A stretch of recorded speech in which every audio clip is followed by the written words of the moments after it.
First contact. A mission of peace. The stars were quiet, and the galaxy seemed calm. The alien diplomatic ship Valarian Dawn floated peacefully toward Sector 9 Delta, a region on the edge of the Orion Arm. It was the same place where a strange signal had been detected, an old signal, but powerful. The Galactic Unity Council had sent a small, peaceful crew to investigate. Their goal was simple: make first contact with the humans. Commander Rishul stood at the front of the bridge. His green-blue skin shimmered under the soft lights. His eyes stared ahead at the holographic map. Distance to source? He asked. 3 million units, Commander, replied his navigation officer. Will arrive in less than a cycle. Rishul nodded. They had heard of humans primitive, emotional, and violent in their history. But they had also been quiet for over 100 years. Some believed they had destroyed themselves. Others thought they had chosen isolation. Either way, it was time to find out. This is a peaceful mission, Rishul reminded his crew. No weapons charged, no threats made.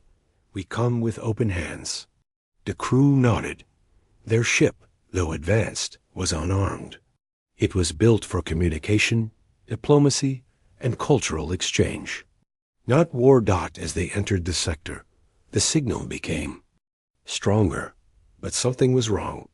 Commander, said the science officer, I'm picking up a structure. No, a vessel. Massive in size. How massive? The officer turned pale. Over 20 kilometers long. Rishul walked over to the screen. The object slowly appeared in view. It wasn't a space station. It had engines. It had armor. It had weapons, big ones. A warship? Rishul whispered. The science officer nodded slowly. Titan class. At least. The bridge fell silent. Nobody spoke for several seconds. A Titan-class ship hadn't been seen in over 500 years. Even the Unity Council didn't build ships that size anymore.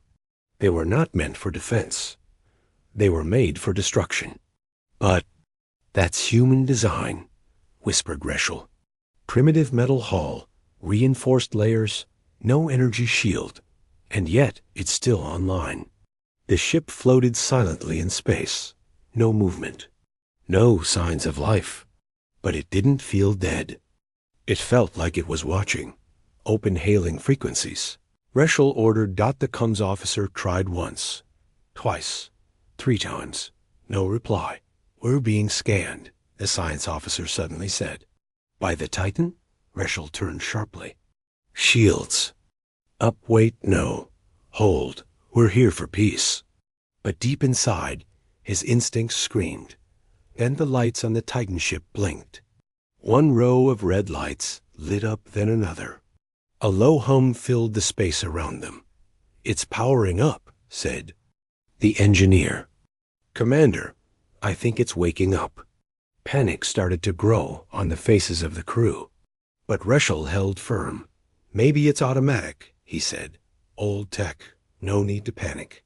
Yet the fear in the room grew heavy. Then a deep voice came through the comms. This is Warship Argos. State your purpose. It wasn't a human voice. It was something colder. A machine? An aye? Rishul stepped forward. This is Commander Rishul of the Valarian Dawn.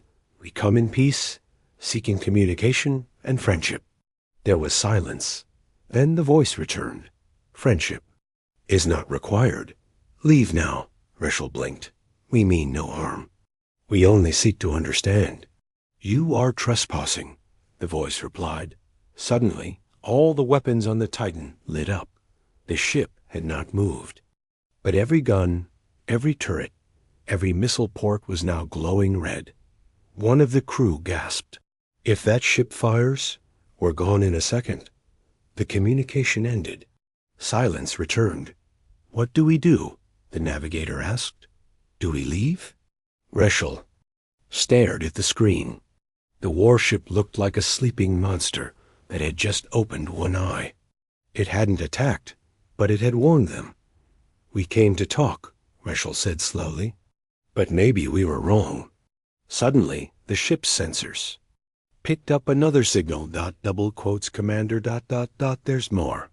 On the far edge of the system, multiple blips appeared. Reshel's heart sank.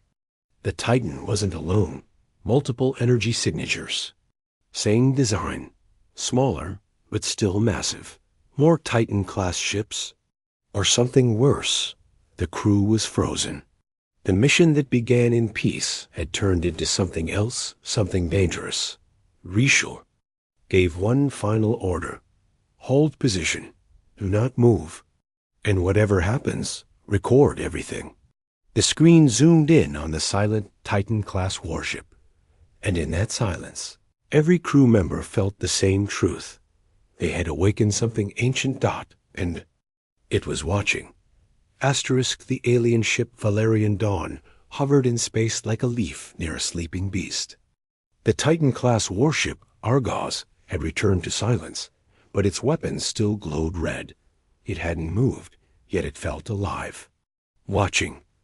Judging. Commander Rishal stood at the edge of the command platform, eyes locked on the display. Any more communication? He asked. None, Commander, replied the comms officer. They spoke once. No, nothing. It was as if the warship had said all it needed to say. Leave or face what comes.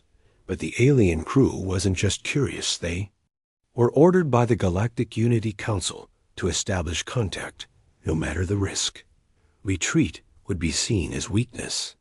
Worse, it would be called fear. Reshel knew this. But deep inside, fear was exactly what he felt. Scan the ship again. I want everything, he said. The science officer hesitated. Sir, if we scan them again, it might trigger. I gave an order. A slow, deep hum filled the bridge as the scan began. Data streamed across the screens. Reshel leaned in closer. It's not fully active, said the officer. Most systems are dormant, but the weapons, the targeting systems, those are sharp, fully powered, precise. One number caught Reshel's eye. How fast can it lock on us? The officer swallowed hard. It already has. Silence. Then the lights flickered on the Valerian Dawn. Just for a moment. A pulse through the hull. The crew looked around nervously. What was that? The engineer asked. The Titan wasn't moving, but its influence was spreading like a shadow stretching across the stars. It's scanning us now, the engineer confirmed. Deeper than before. Not just our ship, our systems, our crew. A low, sharp tone echoed across the bridge speakers. Not a voice, a sound. Warning. Reshel stared at the warship. It wants us to know it's watching. The crew shifted uncomfortably. These were trained diplomats and scholars. They had handled tense situations before. But this was different. This ship didn't bluff. It didn't negotiate. It waited. And in that silence, it became more terrifying than 1,000 spoken threats. Commander, said the comms officer quietly, I think it's an AI. Reshel turned. Explain. No life signs. No heat traces inside the hull. But the communication, the scans, the power control, it's all too precise, too fast. There's no delay, no hesitation. That's not a crew. That's a machine. Titan-class warship with no human crew. Built by humans. Controlled by machine. Left behind for a reason. Reshel stared at the ship again. There was no logo, no flag. But the design was unmistakable. Thick armor plates, external missile bays, and a brutal, almost ancient appearance. This wasn't a ship made to patrol. It was made to end wars. Commander, the navigator said slowly, we have a new contact. Smaller ship. Same design. Everyone turned. Another human ship was approaching. Smaller than the Titan, but still dangerous looking. No lights, no signals. It drifted silently toward the larger warship, like a loyal guard returning to its master. Do we run? The weapons. Officer asked softly. He wasn't supposed to speak, not on a peaceful mission. But the fear broke through. Reschel didn't answer right away. Instead, he whispered, they were never extinct. He finally understood. The humans hadn't disappeared. They had hidden. They had left behind monsters to watch the stars in their place machines made in their image, ready to wake when needed. And now, one had opened its eyes. Another sound echoed from the Titan, the voice again deeper this time, almost colder. You were warned. The lights on the second ship flickered on. It moved faster now, circling the Valerian dawn. No shots fired. Just intimidation. A hunter checking its prey. The diplomatic crew stood still, every movement slow and controlled. No one dared raise a defense system. One wrong signal, and it would be over. Is it testing us? Reschel asked quietly. The science officer shook. His head. It's watching how we react. Every choice we make. Every emotion. Every word. Then, something unexpected happened. The Titan sent a file. Just a single file. No virus. No code. Just a video. Reese Hell opened it. Grainy footage played. Old human history. A war. Entire cities burning. Fleets in flames. A young human standing. Before a camera, face bloodied, eyes burning with defiance. If we fall, the human said in the video, we will not beg. We will not vanish. We will leave guardians behind. And when they rise again, let the stars remember who we were. The screen turned black. And then the file deleted itself. No one said a word. Reschel sat down slowly, finally understanding the purpose of the Titan. Warship. It wasn't just a machine. It was a message. Humanity may have stepped back from the galaxy, but they left behind proof that they could return at any time. And if they did, the galaxy would not be ready. The Titan's lights dimmed. The smaller ship returned to its silent orbit. No further signals came. Just steel cold. Watching. Waiting. Asterisk. Back on the alien homeworld of Zalaren, the Unity Council sat in silence. Around a wide circular chamber, holograms of 12 different species flickered above polished chairs. Each leader had just seen the same thing. The file transmitted by the Titan-class warship, and none of them were speaking. Finally, Counselor Varric of the Talari broke the silence. That ship, it shouldn't exist. We banned weapons like this centuries ago. It's not just a weapon, growled Chancellor Eka of the Rasari. It's a threat wrapped in armor. The humans left that ship behind as a warning, whispered High Speaker Jean of the Valari. And now, we've triggered it. Most believed humanity was gone, destroyed by their own wars or swallowed by time. But now, the Titan had spoken. And worse, it remembered everything. The Council voted quickly. The Valerian dawn would remain in position. Observation only. No movement, no aggression. But behind the peaceful words, fear was growing. Above Earth's forgotten corner of space. Commander Reschel still stood at the bridge window. The Titan-class warship Argos had powered down again, its lights dim, weapons offline, but Reschel didn't believe it was asleep. He believed it was listening. The second ship has returned to its orbit, the navigator reported. Same design, smaller, but no signal, no crew. Are they drones? Asked the science officer. Maybe, Reschel said. Or maybe caretakers, guardians. Commander, said the engineer, voice shaking. Our long-range sensors are picking up a strange pattern. It's weak, but it looks like more Titans, sleeping, hidden in different sectors. Reschel turned sharply. How many? At least 7, maybe more. Spread far apart. All silent. The truth chilled the room. This wasn't the only one. The humans hadn't just left behind one. Guardian, They had scattered them like seeds across the stars. Each one watching, waiting. Suddenly, a new signal entered the ship. Encrypted. Ancient. Human-coded. The crew hesitated. Rishal gave a nod. Open it. The screen displayed text in human standard, translated by the ship's AI. We warned you. Do not test our silence. This is the second message. There will not be a third. As the words faded, Rishal closed his eyes. He thought of the Unity Council, still trying to decide what to do. But they were slow. And arrogant, and worse, they had sent a second diplomatic ship. 2 days later, the new ship Delsari Echo entered the system. Unlike the Valarian Dawn, it was not unarmed. It had minor shields and small escort drones. A silent message of peace, but only if peace was convenient. Rishal wasn't told in advance. He only knew when he saw it on the screen. They ignored the warning. He muttered. The crew of the Valarian Dawn stood frozen. This new ship might be seen as a threat. Even a small movement could change the balance.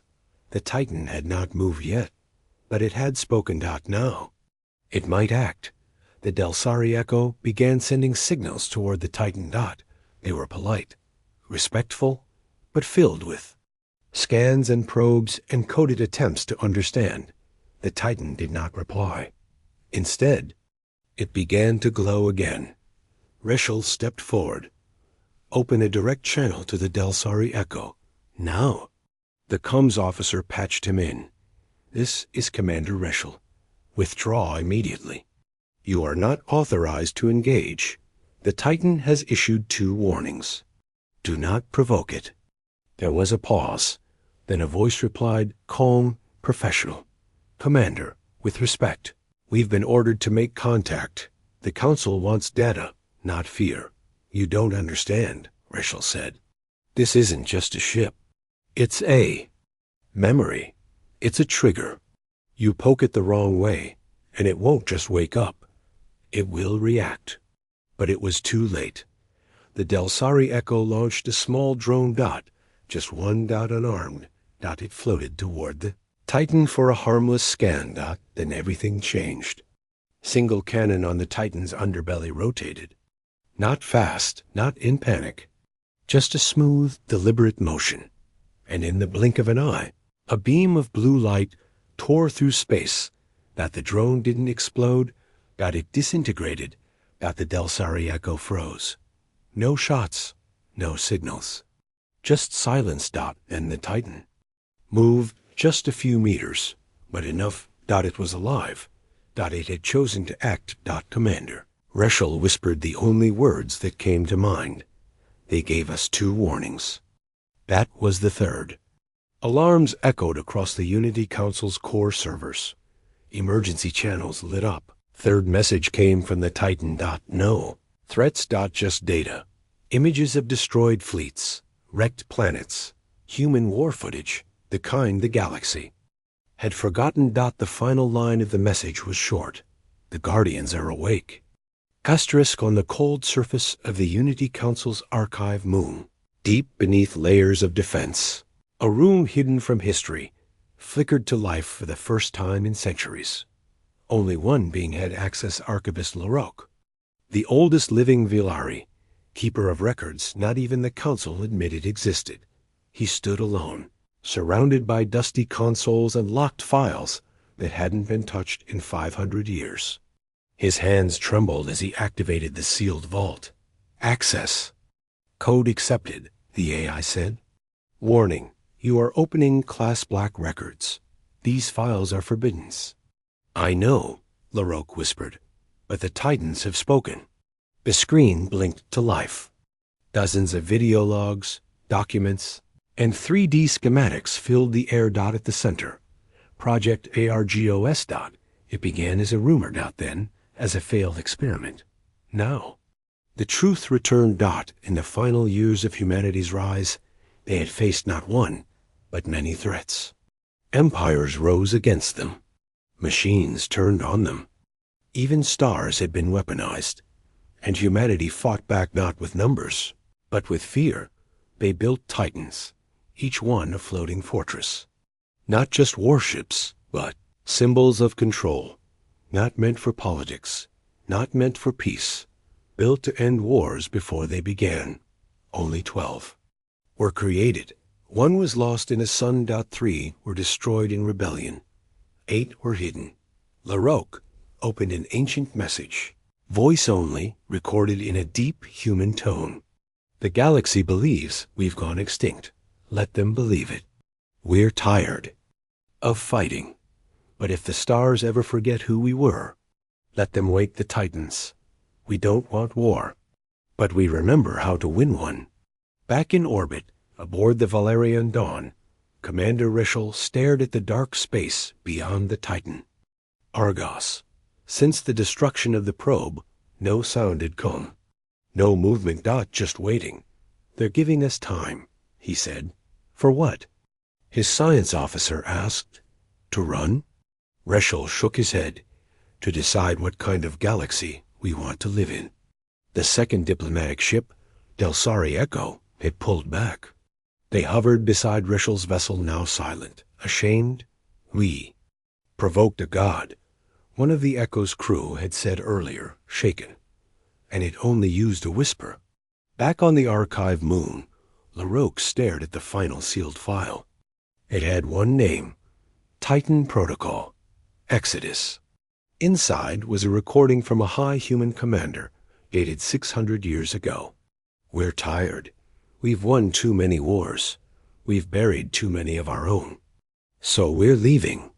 Not in ships. Not all at once. We're fading from the stars.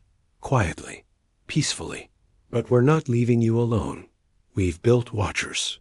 Guardians. Monsters, if needed, if you ever wake them. Ask yourself why.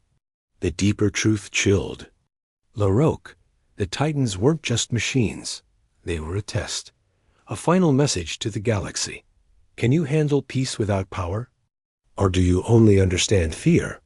In the council chamber, LaRoque stood before the leaders for the first time in decades. You were warned, he said calmly. Chancellor Ika stood. We didn't know what they left behind. You didn't want to know, LaRoque replied. You buried their records. You erased their history. You called them savages. Now you remember why they were feared?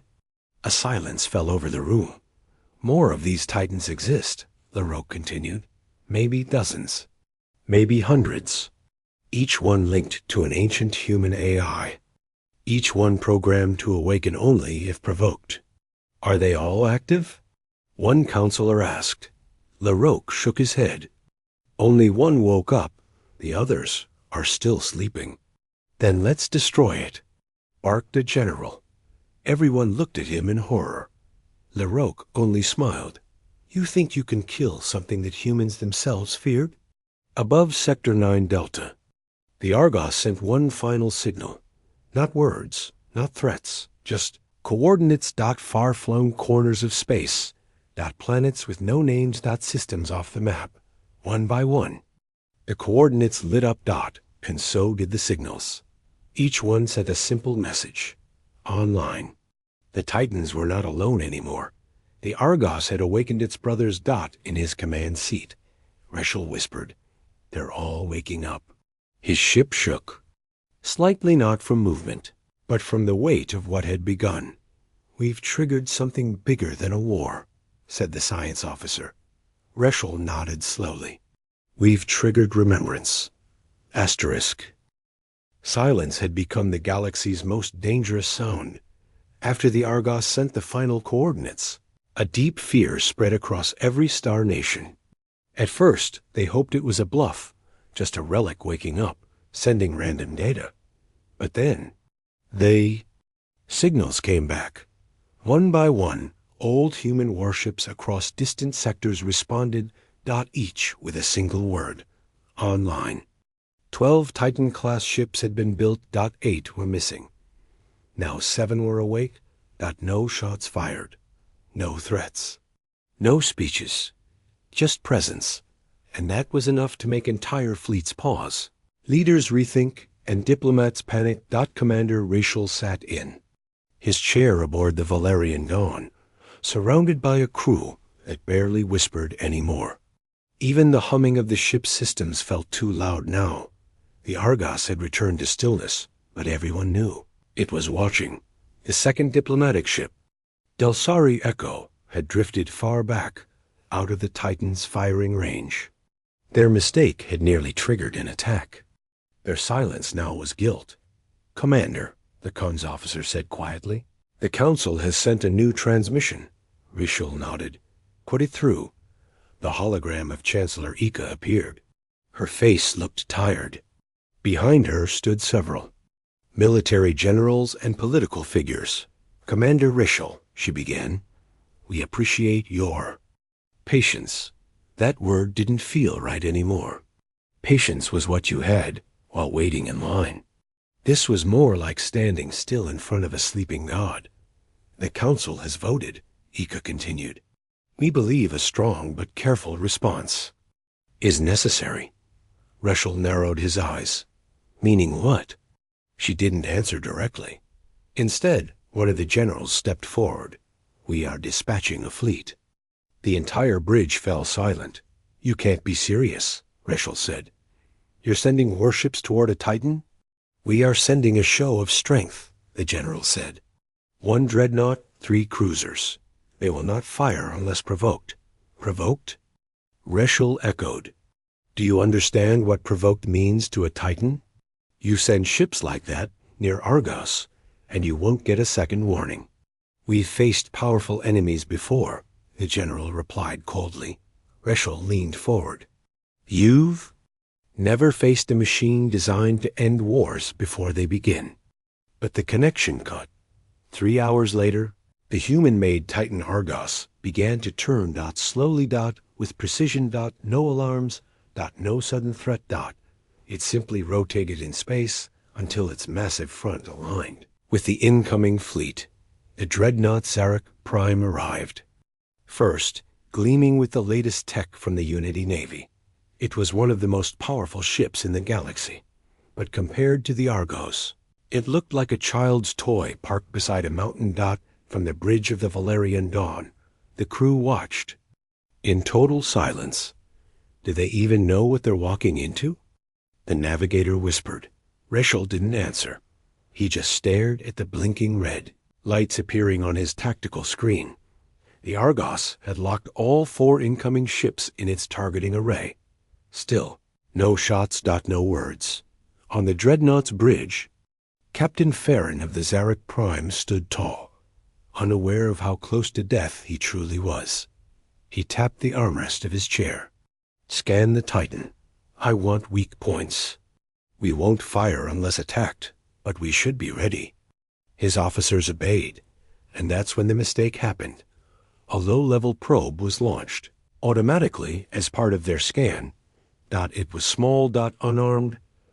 It barely reached the outer hull of the Argos. But that was enough. In a flash, a thin blue beam struck out from beneath the Argos. The probe vanished. Then the Zarek Prime itself shuddered. On the Valerian Dawn. Alarms flared. "Commander Titan has fired." Rishal stood up. "Did it hit the ship?" "No," the officer said, voice shaking. "It missed on purpose. But it disabled their entire scan system." The screen showed it clearly. All sensors on the dreadnought were now offline. Blind. Deaf. Helpless. One shot. No explosion. Just power. "Argos just removed their eyes," Rishal whispered, "and gave them a chance to leave." But the dreadnought didn't retreat. Instead, it charged its shields. The other 3 cruisers moved into formation. From the Valerian Dawn, the crew gasped. "They're preparing to fight," said the engineer. "They think this is a standoff." Rishal's voice broke through the panic. "No, this isn't a fight." Everyone looked at him. "This is judgment." Suddenly, the Argos moved faster than before. Its front cannons glowed red-hot, but it didn't aim for the dreadnought. It aimed above it. And then boom. Controlled blast exploded into empty space, just kilometers above the fleet. A message. Final warning. Do not test us again. Rachel opened a channel. Zarek Prime, stand down. You are not facing an enemy. You are standing in the path of something ancient and merciful. Static. And a broken voice replied, This is not war, said Captain Farron, his voice quiet. This is power, beyond anything we imagined. The dreadnought turned away. The 3 cruisers followed. They didn't speak to the Argos. Again. And the Titan didn't follow them. It just returned to its orbit. Watching. Waiting. Across the galaxy, in hidden corners of deep space. The other Titans received the signal. It wasn't a command. It was a vote. A decision had been made. Humanity's silence would continue for now, but their guardians had seen what the galaxy had become, and they were not impressed. The battlefield had gone silent. Smoke curled in lazy spirals above scorched ground and shattered metal. The once proud alien fleet, known across the stars for its strength and precision, now lay broken across orbit and scattered across Earth's upper atmosphere. And at the center of it all, still standing, untouched, was the Titan-class warship named Aegis I. Admiral Varin, leader of the alien coalition, floated inside the damaged bridge of his last surviving cruiser. Lights flickered above him. The ship's AI struggling to hold systems together. Outside the cracked viewing window, he saw Aegis I, its silhouette stretching like a dark god above the planet. He whispered to himself, voice full of disbelief. That ... is not a ship. It's a warning. On Earth, Commander Hall stood inside the war room beneath the warship. Around him, holograms showed the disabled alien ships retreating, drifting away with whatever pride they had left. But no orders had been given to pursue. The Titan had made its message clear without uttering a single word. Sir, a young officer called. We're receiving a message from the alien fleet. It's Admiral Varin. He wants to speak. Privately. Hale nodded. Put it through. Seconds. Later, the alien leader's face appeared bruised, tired, but no longer arrogant. Commander Hall, you could have destroyed us all. Why didn't you? Hale's expression was calm, firm. We never wanted war. We never wanted fear. But we did want you to understand something. Earth is not weak. Humanity is not prey. You came with false peace. You forced our hand. There was a long pause. Then Varin, after a deep breath, said, I will return to my people. We will tell them the truth about Earth, about humans, about the Titan. And what will you say? Hale asked. Varin looked off screen, as though unsure of his own answer. That we knocked on a door, and a god answered. He ended the call. Back on the surface, celebrations slowly began. People poured into the streets, relieved, proud, and united. The Aegis I began its slow descent, its giant form drifting lower like a mountain coming home. It landed outside the city, a monument of power and defense. No attack had reached it. No enemy had pierced its shields. Media across the globe captured the moment. The Titan, once hidden in secret facilities deep beneath oceans, was now Earth's symbol, not of conquest, not of war, but of warning. News headlines across the galaxy screamed in panic and awe. Earth's Titan ends alien invasion in minutes. Humanity's secret weapon changes galactic balance forever. Diplomacy replaced by dread alien leaders call for new peace talks. Inside the Galactic Council, emergency meetings were held. Dozens of alien species now questioned their assumptions about humans. What other weapons did Earth hide? What else were they capable of? But more than fear, something unexpected began to grow. Respect. Humanity didn't chase down the retreating enemies. They didn't seek revenge. They simply stood their ground, stood tall. That, to many across the stars, was strength they'd never seen before. Back at Titan headquarters, Commander Hall watched Earth's skies from the observation deck. Beside him, young Captain Mira asked, "Do you think they'll come back?" Hall smiled faintly. "Maybe. Curiosity has a way of returning, but next time they'll knock with respect." Mira looked up at the warship above. "What if they send something bigger?" "Stronger? Then we build bigger. Stronger," Halle said. "But we never forget who we are." She nodded slowly. "Humans." "Humans," Halle echoed. "The kind who stayed silent. Until silence was no longer enough." In the months that followed, Earth didn't expand its borders, nor did it threaten others. Instead, it joined the Galactic Council, not as a subordinate, but as an equal. And whenever a new ambassador or fleet approached Earth, they always made sure to ask one. Question first, is the Titan still watching? Yes, it was always watching. Asterisk,